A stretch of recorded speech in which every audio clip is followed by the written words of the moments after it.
Ameera yarinya ce kyakkyawa 'yar kimanin shekara 18, son kowa ƙin wanda ya rasa. Sai dai Ameera makauniya ce, ta rasa idanunta tun tana ƙaramar yarinya sanadiyar hatsarin mota.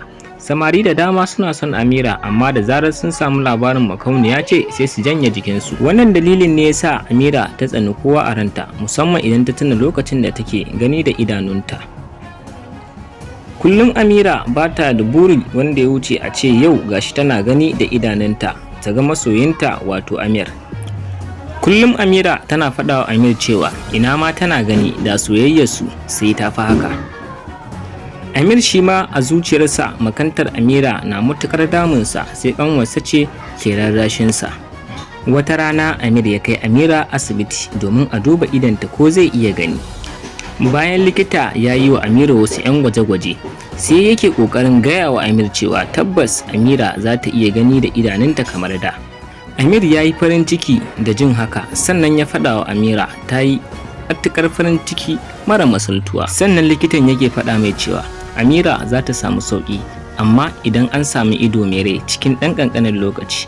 Ameer yake tambayar likita cewa kuɗin zai kai kamar nawa. Likitan ya ce aikin zai kai naira miliyan 3. Nan take Ameer ya rubuta cek ya bayar.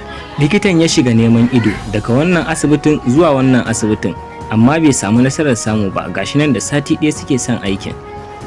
Likita ya shiga damuwa a dalilin rashin samun ido da zai sa wa Ameera. Don haka sai ya yanke shawarar kiran Ameer domin ya sanar da shi cewa ba a sami ido ba. Bayan gama wayarsa da likita, sai Ameer ya yanke shawarar sadaukarwa da Ameera idanunsa guda biyu domin faranta mata rai. Washe gari, kamar yadda Ameer ya yi alkawari, ya je an cire idanunsa guda biyu kuma sun yi daidai da na Ameera.